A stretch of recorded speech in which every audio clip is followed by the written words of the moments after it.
ভাবতেই পারছি না যেটা এতদিন বাজার থেকে কিনে খাচ্ছিলাম আজ এত সহজে এত সুন্দরভাবে ঘরে বানিয়ে ফেললাম। তো হ্যালো বন্ধুরা, কেমন আছো তোমরা? আশা করি ভালো আছো আর আমিও ভালো আছি। আর আজকে আমি তোমাদের জন্য নিয়ে এসেছি খুব সহজ পদ্ধতিতে প্যাটিস রেসিপি। আর আজকে 3 দিন ধরে আমাদের এখানে বৃষ্টি হচ্ছে, তো সেই কারণে আজকের ভিডিওটা আমি আর বাইরে শ্যুট করতে পারিনি। সেই জন্য আজকের ভিডিওটা আমি ঘরেই শ্যুট করব। তাহলে চলো শুরু করা যাক। তো এখানে প্যাটিস বানাবার জন্য প্রথমে আমি প্যাটিসের পুরের জন্য আলু কেটে নিচ্ছি। আলুরই পুর বানাবো, তার সাথে কিছুটা অংশ পনির অ্যাড করব। এতে প্যাটিসটা খেতে খুবই টেস্টি হবে। তো আলুগুলোকে একদম ছোট ছোট সাইজ করে কেটে নেব, চৌকো চৌকো করে, একদম ছোট ছোট, যেমন আমরা পোস্তর আলু কাটি ঠিক তার থেকে একটু ছোট করে আলুগুলোকে কেটে নেব। আর বন্ধুরা, আমার রেসিপি যদি তোমাদের এতটুকু ভালো লাগে তাহলে অবশ্যই একটি লাইক করে দিও। আর আমার চ্যানেলে নতুন বন্ধু হয়ে থাকলে এরকম নিত্য নতুন রেসিপি দেখার জন্য চ্যানেলটিকে অবশ্যই সাবস্ক্রাইব করে নিও। তো চলো, আলুটা কেটে ধুয়ে নিয়েছি আর জলটাকে ঝরাবার জন্য ছেড়ে দিয়েছি। এদিকে আমি একটা বড় জায়গার মধ্যে কিছুটা পরিমাণ ময়দা, পরিমাণ মতো লবণ আর 2 চামচ মতন রিফাইন অয়েল অ্যাড করলাম। এবার ময়দাটা অয়েলের সাথে ভালো করে প্রথমে মিশিয়ে নিতে হবে। এমনভাবে মেশাবে যে দেখো এরকম যেন হাতে নিলে একটা মুঠো তৈরি হয়। মানে তেলটা যদি একটু কম লাগে তাহলে আবার অ্যাড করে এরকম একটা ডো তৈরি করতে হবে। এরপরে নর্মাল অল্প অল্প জল দিয়ে ময়দাটাকে মেখে নেব। তো ময়দাটা খুব বেশি শক্ত মাখা হবে না, আবার খুব বেশি নরমও নয়, মিডিয়ামে। যেমন আমরা ধরো রুটি করার জন্য ময়দা মাখি ঠিক তার থেকে একটু শক্ত করে মেখে নিতে হবে। তো চলো এবার এটাকে ঢাকা দিয়ে রেখে দিই কিছুক্ষণ রেস্টের জন্য। ততক্ষণ আমরা পুরটা তৈরি করে নিই। তার জন্য এখানে আমি কিছুটা পরিমাণ আদা আর কাঁচা লঙ্কা নিয়েছি। একটা হামাদিস্তাতে এগুলোকে থ্যাতো করে নেব। তোমরা চাইলে মিক্সিতে পিষেও নিতে পারো, তবে এইভাবে থ্যাতো করে যদি পুর বানাও পুরটা খুবই টেস্টি হয়। ওদিকে আমি গ্যাসের মধ্যে কড়াই বসিয়ে রিফাইন অয়েল অ্যাড করেছি, সামান্য একটু জিরে আর আদা কাঁচা লঙ্কাটা অ্যাড করে দিলাম। কিছুক্ষণ এটাকে ভেজে নিয়ে তারপরে যে আলুটা আমরা কেটেছিলাম সেই আলুটা এখানে অ্যাড করে দেব। আলুটা দিয়ে ভালো করে নেড়ে চেড়ে আলুটাকে কিছুক্ষণ ভেজে নেব। তো চলো, ভাজার জন্য ঢাকা দিয়ে দিয়েছি। আর এদিকে আমি নিয়ে নিয়েছি মোটামুটি 150 গ্রামের মতন পনির। পনিরটাকে একদম ছোট ছোট করে আমি কেটে নেব। যতটা ছোট পারো ততটা ছোট করে পনিরটাকে কেটে নিতে হবে। পনিরটা তোমরা চাইলে দিতেও পারো বা স্কিপও করতে পারো, তবে পনির দিলে আলুর টেস্টটা পুরের টেস্টটা আরও বেড়ে যাবে। তো যখন আমরা এত কষ্ট করে আজ প্যাটিস বানাবো ঘরে, তাহলে একটু পনির দিতেই বা ক্ষতি কী। তো চলো দেখো, আলুটা আমাদের অনেকটাই ভাজা হয়ে গেছে। তো যখন এরকম আলুটা ভাজা হয়ে যাবে তখন এর সাথে কিছু মশলা অ্যাড করে দেব। তো প্রথমে আমি দিচ্ছি 1/2 চামচ জিরে গুঁড়ো, 1/2 চামচ দিচ্ছি ধনে গুঁড়ো, 1/2 চামচ লঙ্কা গুঁড়ো আর সামান্য একটু হলুদ গুঁড়ো দেব। খুব বেশি না, 1/2 চামচের থেকে কিছুটা কম।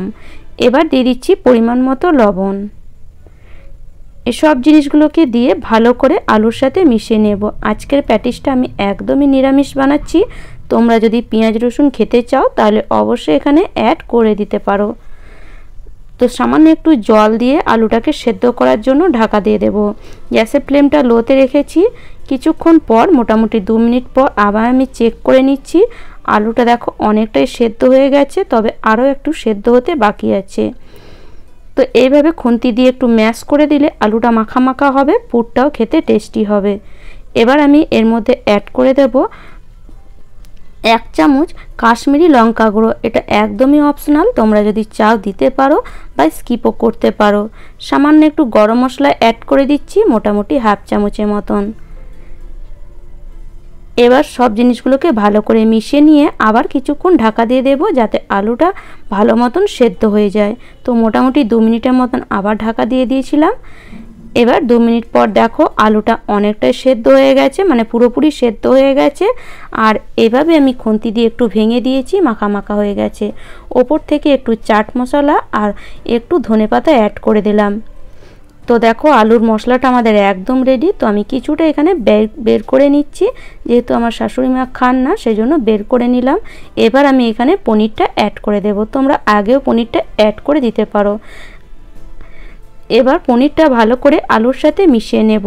পনিরটা দিলাম সেজন্য আরও একটু ঢাকা দিয়ে দেব, যাতে পনিরটা আর আলুটা একসাথে মিশে যায়। তো দেখো মোটামুটি 1 মিনিট পর আমি নেড়ে চেড়ে নেব, আর আলুর মশলাটা আমাদের একদম রেডি। তো চলো এবার গ্যাসটাকে অফ করে দেব, ঠান্ডা করতে দেব পুরটা। এদিকে আমি একটা ছোট্ট বাটি নিয়েছি, তার মধ্যে দিয়ে দিলাম 2 চামচ ঘি। এটা একদম দেশি ঘি, দেখতেই পাচ্ছ। তো এবার এখানে দিয়ে দেব 2 চামচ কর্নফ্লোর।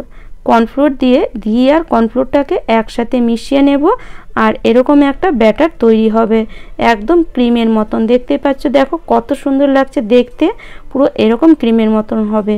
আর প্যাটিস বানাবার জন্য এটা কিন্তু মাস্ট, এটা তৈরি করতেই হবে। তো চলো এবার আমাদের ময়দাটাও চেক করে নিই। তো ময়দাটাকে আমি 2 ভাগে ভাগ করে নিয়েছি।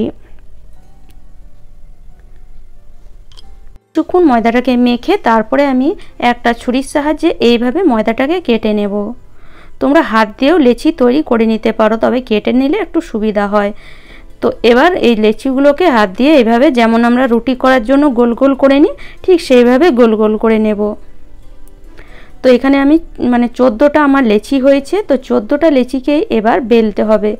তো চলো এবার শুকনো একটু ময়দা দিয়ে এই লেচি রুটিগুলোকে বেলে নেব ময়দার, আর একটা থালার মধ্যে রেখে ওপর থেকে একটু করে শুকনো ময়দা দিয়ে দেব। তো দেখো এইভাবে একটু বড় সাইজ করে, একটু পাতলা করে ময়দাটাকে বেলে নিতে হবে। আমি দেখিয়ে দিচ্ছি তোমাদেরকে, দেখো যতটা পাতলা সম্ভব সেইভাবে পাতলা করে বেলে নিতে হবে। দেখো আমি এরকম পাতলা রেখেছি। তো ময়দার তো এটা খুব সহজেই পাতলা হয়ে যায়। তো এবার এই শুকনো ময়দার ওপরে শুকনো ময়দা দিয়ে তার ওপরে রাখতে হবে। তো সব ময়দাগুলো আমি বেলে নিয়েছি। এবার এক একটা রুটি নিয়ে তার ওপরে এইভাবে যে আমরা কর্নফ্লোর আর ঘিয়ের যে ব্যাটারটা তৈরি করেছিলাম সেটা ভালো মতন পুরো ময়দার মধ্যে মাখিয়ে দিয়ে রুটির মধ্যে, তারপরে ওপর থেকে আরেকটা রুটি এইভাবে দিয়ে দিতে হবে। এই জায়গাটা তোমরা ভালো করে দেখো, তাহলে বুঝতে পারবে। হয়তো আমার বলাটাতে অতটা না বুঝতে পারলেও দেখলে তোমরা ঠিকই বুঝতে পারবে। দেখো ভালো করে এই যে আমাদের ব্যাটারটা, এটাকে কিন্তু লাগিয়ে দিতে হবে চারিদিকে, এই রুটিটার চারিদিকে। তারপরে আবার একটা করে রুটি রাখতে হবে, তারপরে আবার এই ব্যাটারটা লাগিয়ে দিতে হবে। আর এই কাজটা কিন্তু করতেই হবে প্যাটিস বানাতে গেলে। তো এইভাবে সব ময়দাগুলো আমি মাখিয়ে নিয়েছি, ময়দার মধ্যে মাখিয়ে নিয়ে তার উপরে লাস্টে একটা রুটি এর উপরে এভাবে রেখে দিয়ে ওপর থেকে শুকনো ময়দা ছড়িয়ে দিয়ে এই যে আমাদের 14টা যে লেচি সেটাকে বেলে নেব। এই যে রুটিটাকে আবার এটাকে বেলে নিতে হবে। তো যতটা সম্ভব বড় হয়, খুব বেশি পাতলা করো না, তবে সেই হিসাবে করে নিয়ে তারপরে এটাকে আবার ভাঁজ করতে হবে। তো এইভাবে এক সাইড থেকে ভাঁজ করে তার উপরে ঘি আর কর্নফ্লোরের যে ব্যাটারটা সেটাকে এর ওপরে আবার লাগিয়ে দিতে হবে। তো দেখো এইভাবে আবার ঘি আর কর্নফ্লোরের ব্যাটারটা এর ওপরে লাগাতে হবে। আর এই যে ভাঁজ, এগুলো তোমরা যত করবে প্যাটিস কিন্তু ততই তোমার যে লেয়ার তৈরি হবে আর ক্রিস্পিও হবে। প্যাটিসে এরকম ভাঁজ কিন্তু মাস্ট। প্যাটিসে যদি এরকম ভাঁজ না করো কখনোই প্যাটিস তৈরি হবে না। তো দেখো এরকম করে ভাঁজ করে দিতে হবে। তো যেমন আমি ভাঁজ করছি ঠিক সেরকমও করতে পারো, বা তোমাদের সুবিধা মতন তোমরা ভাঁজ করে নিতে পারো। ভাঁজটা এমন নয় যে আমার মতনই করতে হবে, তোমাদের যেমন সুবিধা হয় সেরকম করে নিতে পারো। তবে হ্যাঁ, বারবার কিন্তু এই ভাঁজটা করতে হবে। 3 থেকে 4 বার আমি এই ভাঁজটা করেছিলাম। এতবার আর দেখানো সম্ভব হয়নি, সেজন্য আমি আর দেখাইনি। ভিডিওটা অনেকটা এমনি বড় হয়ে গেছে, তারপরে যদি দেখায় আরও বড় হয়ে যাবে। তো আমি 2 ভাঁজ এখানে তোমাদেরকে দেখিয়েছি। তো আমি 4 থেকে 5 বার এরকম ভাঁজ করে নিয়েছিলাম। তো আবার আমি এই যে যতবার ভাঁজ করবে ততবারই কিন্তু এই যে কর্নফ্লোর আর তোমার ঘিয়ের যে মিশ্রণটা সেটা বারে বারে লাগিয়ে দিতে হবে।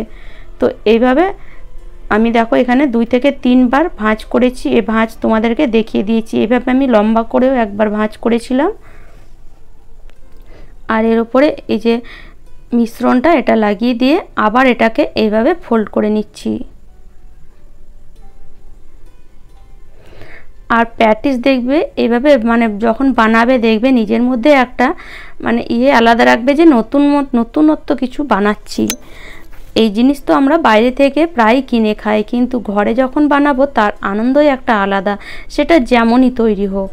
তো আমি এটাকে মাঝখান থেকে কেটে নেব, কেননা এই যে ময়দাটা আমার অনেকটাই বড়, সেজন্য আমি একটা বানাবো আর একটা রেখে দেব। আর এটা তোমরা ফ্রিজের মধ্যে রেখে দিয়ে যখন খুশি তখন বেলে বানিয়ে নিতে পারো। এটাকে আর ভাঁজ করার দরকার নেই, নর্মাল বেলে যেমন প্যাটিস ভাঁজ করে সেইভাবে বানিয়ে নিতে পারো। তো একটা আমি নিয়ে নিয়েছি, মানে একটা তোমার ময়দার ভাঁজ। তো এবার এই দেখো প্যাটিস বানাবার জন্য এই রকম একটু মোটা দেখে ময়দাটাকে বেলে নিতে হবে। তো দেখতে পেলে কেমন মোটা রেখেছি আমি, খুব বেশি মোটা না আবার খুব বেশি পাতলাও না।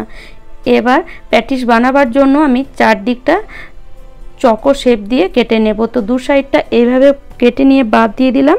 তারপরে এটাকে আমি আবার মানে তিনটে লেয়ার করে কেটে নেব।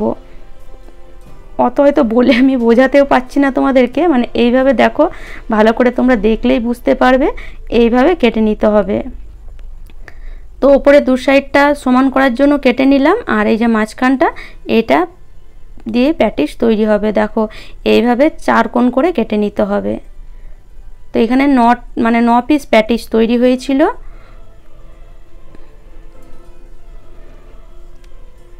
তারপরে একটা জায়গার মধ্যে সামান্য একটু জল নিয়ে এইভাবে প্যাটিসের চারিদিকে, ময়দার চারিদিকে এইভাবে লাগিয়ে দিয়ে মাঝখানে পুর ভরে এইভাবে ভাঁজ করে দিয়ে দু সাইডটাকে মুড়ে নিতে হবে। আর যদি তোমরা মাইক্রোওভেনে বানাও তাহলে মুড়ার কোনো প্রয়োজন নেই, এইভাবে একটু ভাঁজ করে নিলেই তারপরে মাইক্রোওভেনে রেখে দিলে সুন্দর প্যাটিস তৈরি হয়ে যাবে।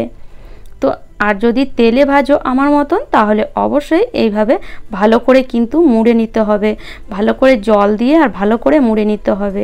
আর যদি মনে হয় যে প্যাটিসগুলো অনেকটাই ছোট হয়ে যাচ্ছে, তাহলে সামান্য একটু এভাবে বেলেও নিতে পারো।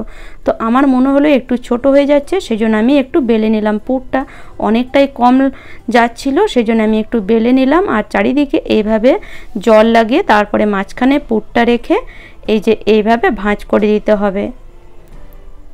আর চারিদিকটা কিন্তু ভালো করে এইভাবে জয়েন্ট করে দিতে হবে যদি তেলে ভাজো, না হলে কিন্তু তেলে খুলে যাওয়ারও সম্ভাবনা থাকে।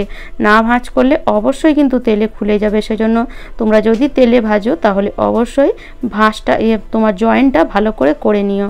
আর যদি মাইক্রোওভেনে ভাজো তাহলে এত টেনশন করার দরকার নেই, সামান্য একটু মুড়ে দিলেই হয়ে যাবে, কোনো জয়েন্টের দরকার নেই।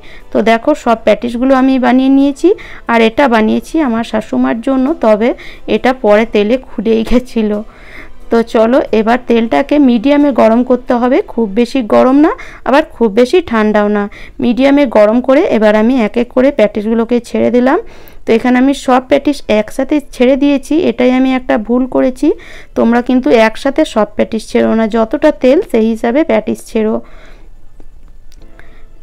তো দেখো সব প্যাটিস একসাথে ছেড়ে দেওয়ার কারণে হয়তো দুটো প্যাটিস আমার খুলে গেছিলো, তবে বাকি প্যাটিসগুলো কিন্তু খুব ভালোই তৈরি হয়েছিল। দেখো এই একটা খুলে গেছে আর আরেকটাও খুলে গেছিলো। তো চলো, প্রথম যখন আমরা কোনো জিনিস বানাই একদমই যে পারফেক্ট হবে এমন কোনো কথা নাই, তবে বানালেই দেখবে তার একটা আনন্দই আলাদা। আর দেখতেই পাচ্ছ দেখো লেয়ার কিন্তু খুব ভালো খুলেছে। তো আমি তোমাদেরকে ভেঙেও দেখাবো ভেতরে লেয়ারগুলো কত সুন্দর। তো চলো, সব প্যাটিসগুলো ভাজা হয়ে গেছে, আর এবার আমি তোমাদেরকে ভেঙে দেখাচ্ছি ভেতরে লেয়ারটা কত সুন্দর এসেছে। দেখো ভেতরের লেয়ারগুলো দেখতেই পাচ্ছ, দেখো একদম পাতলা পাতলা লেয়ার এসেছে দেখতেই পাচ্ছ। আর একদম কিন্তু খাস্তা হয়েছিল, এত খাস্তা যেমন আমরা দোকান থেকে কিনে খাই ঠিক সেই রকমই। তবে হ্যাঁ, এটা আমি তেলে ভেজেছি, আর যদি তোমরা মাইক্রোওভেনে ভাজো তাহলে কিন্তু একদম দোকানের মতন প্যাটিস তৈরি হবে। তবে তেলে ভাজলেও কিন্তু এই প্যাটিসটা খেতে খুবই টেস্টি হয়েছিল। তো তোমাদের বাড়িতেও যদি আমার মতন মাইক্রোওভেন না থাকে তাহলে অবশ্যই একবার তেলে ভেজেও প্যাটিস বানিয়ে দেখবে, খাবার টেস্টই আলাদা ঘরে বানানো। তো চলো আজ এই পর্যন্তই, ভালো থেকো, সুস্থ থেকো, ধন্যবাদ। আর হ্যাঁ, অবশ্যই বানিয়ে